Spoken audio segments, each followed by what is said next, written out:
Hi, it's Sue. Thanks for joining me for today's Bible reading for April 14th. And today I'm reading 1 Kings 6 and 7, just two chapters today. Verse 1. In the 480th year, after the children of Israel had come out of the land of Egypt, in the 4th year of Solomon's reign over Israel, in the month of Ziv, which is the second month, he began to build Yahweh's house. The house which King Solomon built for Yahweh had a length of 60 cubits, and its width 20, and its height 30 cubits. The porch in front of the temple of the house had a length of 20 cubits, which was along the width of the house. 10 cubits was its width in the front of the house. He made windows of fixed lattice work for the house. Against the wall of the house, he built floors all around. Against the walls of the house, all around, both the temple and of the inner sanctuary, he made side rooms all around. And let me stop and say, this gets kind of detailed description of the construction of the temple. So I try to envision it, and it's not easy, but there are little details that pop out in here that are interesting to me and to me significant and even symbolic. And I want to say there are kind of like 3D virtual um, models of this on the internet. And I was trying to think of a good website, but I know there's also some really good walkthroughs on YouTube, which would probably be the easiest way to look if you want to see what the temple looked like, as far as we know what it looked like. And that will give a better visual while we're reading through here. So I'm looking forward to reading it because I want to pull out a few more tidbits out of here. It's almost impossible for me to comprehend the whole thing, but I like to find little gold nuggets while I'm looking through here. Okay, so it says the lowest floor was 5 cubits wide, and the middle was 6 cubits wide, and the third was 7 cubits wide. For on the outside he made offsets in the wall of the house all around, that the beams should not be inserted into the walls of the house. The house, when it came under construction, was built of stone prepped at the quarry, and no hammer or axe or any tool of iron was heard in the house while it was under construction. The door for the middle side rooms was in the right side of the house. They went up by a winding stair into the middle floor and out of the middle into the third. So he built the house and finished it, and he covered the house with beams and planks of cedar. He built the floors all along the house, each 5 cubits high, and they rested on the house with timber of cedar. Excuse me. Yahweh's word came to Solomon, saying, concerning this house which you are building, if you will walk in my statutes and execute my ordinances and keep all my commandments to walk in them, I will establish my word with you, which I spoke to your father, David. I will dwell among the children of Israel and will not forsake my people Israel. So Solomon built the house and finished it. He built the walls of the house within the boards of cedar, from the floor of the house to the walls of the ceiling. He covered them on the inside with wood, and he covered the floor of the house with cypress boards. He built 20 cubits on the back part of the house with boards of cedar from the floor to the ceiling. He built them for it within, for an inner sanctuary, even for the most holy place. In front of the temple sanctuary was 40 cubits. There was cedar on the house within, carved with buds and open flowers. All was cedar. No stone was visible. He prepared an inner sanctuary in the middle of the house within to set the ark of the covenant there. Within the inner sanctuary was 20 cubits in length and 20 cubits in width, 20 cubits in its height, and he overlaid it with pure gold. He covered the altar with cedar. So Solomon overlaid the house within with pure gold. He drew chains of gold across before the inner sanctuary and overlaid it with gold. Now you may remember what I said about how I believe that this gold had something to do with shielding the radiating glory of God, because gold is used in our nuclear power industry. No, No, in the nuclear power industry, it's concrete and water usually used for shielding, but gold is a potential shielding um, for neutron radiation. So that's my theory about why everything in there was overlaid with gold. So it says, in the inner sanctuary, he made 2 cherubim of olive wood, each 10 cubits high. 5 cubits was one wing of the cherub, and 5 cubits the other wing of the cherub. From the tip of one wing to the tip of the other was 10 cubits. The other cherub was 10 cubits. Both the cherubim were of one measure and one form. One cherub was 10 cubits high, and so was the other cherub. He set the cherubim within the inner house. The wings of the cherubim were stretched out so that the wing of the one touched the one wall, and the wing of the other touched the other wall, and their wings touched one another in the middle of the house. He overlaid the cherubim with gold. He carved all the walls of the house around and carved figures of cherubim, palm trees, and open flowers inside and outside. He overlaid the floor of the house with gold inside and outside. For the entrance of the inner sanctuary, he made doors of olive wood. The lintel and doorposts were a fifth part of the wall. So he made 2 doors of olive wood and carved on them carvings of cherubim, palm trees, and open flowers, and overlaid them with gold. He spread the gold on the cherubim and on the palm trees. He also did so for the entrance of the temple doorposts of olive wood and the fourth part of the wall, the 2 doors of cypress wood. The 2 leaves of the one door were folding, and the 2 leaves of the other door were folding. He carved cherubim, palm trees, and open flowers, and overlaid them with gold fitted on the engraved work. He built the inner court with 3 courses of cut stone and a course of cedar beams. The foundation of Yahweh's house was laid in the 4th year in the month of Ziv, in the 11th year in the month of Beuel, which is the 8th month. The house was finished throughout all its parts according to all its specifications, so he spent 7 years building it. Chapter 7. Solomon was building his own house 13 years, and he finished all his house, for he built the house of the forest of Lebanon. Its length was 100 cubits, its width 50 cubits, and its height 30 cubits, on 4 rows of cedar pillars with cedar beams on the pillars. It was covered with cedar above over 45 beams that were on the pillars, 15 in a row. There were beams in 3 rows, and window was facing window in 3 ranks.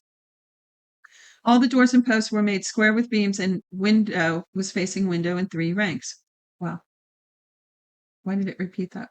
I don't know. Verse 6. He made the porch of pillars. Its length was 50 cubits, and its width 30 cubits, with a porch before them, and pillars and a threshold before them. He made the porch of the throne where he was to judge, even the porch of judgment, and it was covered with cedar from floor to floor. His house where he was to dwell, the other court within the porch, was of like work. He made also a house for Pharaoh's daughter, whom Solomon had taken as wife, like this porch. All these were costly stones, even of cut stone, according to measure, sawed with saws, inside and outside, even from the foundation to the coping, and so on the outside of the great court. The foundation was of costly stones, even great stones, stones of 10 cubits and stones of 8 cubits. All above were costly stones, even cut stone, according to measure, and cedar wood. The great court around had 3 courses of cut stone and a course of cedar beams, like the inner court of Yahweh's house and the porch of the house. King Solomon sent and brought Hiram out of Tyre. He was the son of a widow of the tribe of Naphtali, and his father was a man of Tyre, a worker in brass, and he was filled with wisdom and understanding and skill to work all works in brass. He came to King Solomon, performed all his work. For he fashioned the 2 pillars of brass, 18 cubits high apiece, and a line of 12 cubits encircled either of them. He made 2 capitals of molten brass to set on top of the pillars. The height of the one capital was 5 cubits, the height of the other was 5 cubits. There were nets of checker work and wreaths of chain work for the capitals, which were on the top of the pillars, 7 for the one capital and 7 for the other. So he made the pillars, and there were 2 rows around the one network to cover the capitals that were on the top of the pillars, and he did so for the other capital. The capitals that were on the top of the pillars in the porch were of lily work, 4 cubits. There were capitals above also on the 2 pillars close by the belly, which was beside the network. There were 200 pomegranates in rows around the other capital. He set up pillars at the porch of the temple. He set up the right pillar and called its name Jachin, and he set up the left pillar and called its name Boaz. I think it's Jachin and Boaz. On top of the pillars was lily work, so the work of the pillars was finished. He made the molten sea of 10 cubits from brim to brim, round in shape. Its height was 5 cubits, and a line of 30 cubits encircled it. Under its brim around there were buds which encircled it for 10 cubits, encircling the sea. This is a big bowl, for lack of a better term. The buds were in 2 rows cast when it was cast. It stood on 12 oxen, 3 looking toward the north, 3 looking toward the west, 3 looking toward the south, and 3 looking toward the east. And the sea was set on them above, and to all their hindquarters inward. It was a hand-width thick. Its brim was worked like a brim of a cup, like the flower of a lily. It held 2,000 baths. I'm not sure how much water that is. I have to look it up. He made the 10 bases of brass. The length of one base was 4 cubits, 4 cubits its width, 3 cubits its height. The work of the bases was like this. They had panels, and there were panels between the ledges, and on the panels that were between the ledges were lions, oxen, and cherubim, and on the ledges there was a pedestal above, and beneath the lions and oxen were wreaths of hanging work. Every base had 4 bronze wheels and axles of brass, and the 4 feet of it had supports. The supports were cast beneath the basin with wreaths at the side of each. Its mouth within the capital and above was a cubit. Its mouth was round after the work of a pedestal, a cubit and a half, and also in its mouth were engravings, and their panels were square, not round. The 4 wheels were underneath the panels, and the axles of the wheels were in the base. The height of the wheel was a cubit and a half cubit. The work of the wheels was like the work of a chariot wheel. Their axles and their rims and their spokes and their naves were all cast metal. There were 4 supports at the 4 corners of each base. Its supports were made of the base. Its supports were of the base itself. In the top of the base there was a round band half a cubit high, and on the top of the base its supports and its panels were of the same. On the plates of its supports and on its panels he engraved cherubim, lions, and palm trees, each in its space, with wreaths all around. He made the 10 bases in this way. All of them had one casting, one measure, and one form. He made 10 basins of brass. One basin contained 40 baths, and every basin was 4 cubits, and on every one of them 10 bases, one basin. He set the bases, 5 on the right side of the house, 5 on the left side of the house. He set the sea on the right side of the house eastward and toward the south. Hiram made the basins, the shovels, and the basins. Basins, shovels, and basins. Why does it repeat that? So Hiram finished doing all the work that he worked for King Solomon in Yahweh's house. The 2 pillars, the 2 bowls of the capitals that were on top of the pillars, the 2 networks to cover the 2 bowls of the capitals that were on top of the pillars, the 400 pomegranates for the 2 networks, 2 rows of pomegranates for each network to cover the 2 bowls of the capitals that were on the pillars, the 10 bases, the 10 basins on the bases, the 1 sea, the 12 oxen under the sea, the pots, the shovels, and the basins, even these vessels which Hiram made for King Solomon in Yahweh's house, were of burnished bronze. The king cast them in the plain of Jordan in the clay ground between Succoth and Zarethan. Solomon left all the vessels unweighed because there were so many of them. The weight of the brass could not be determined. Solomon made all the vessels that were in Yahweh's house. The golden altar, the table, and the showbread was on. The golden altar and the table that the showbread was on, of gold, and the lampstand, 5 on the right side and 5 on the left, before the inner sanctuary, of pure gold, and the flowers, the lamps, and the tongues, of gold.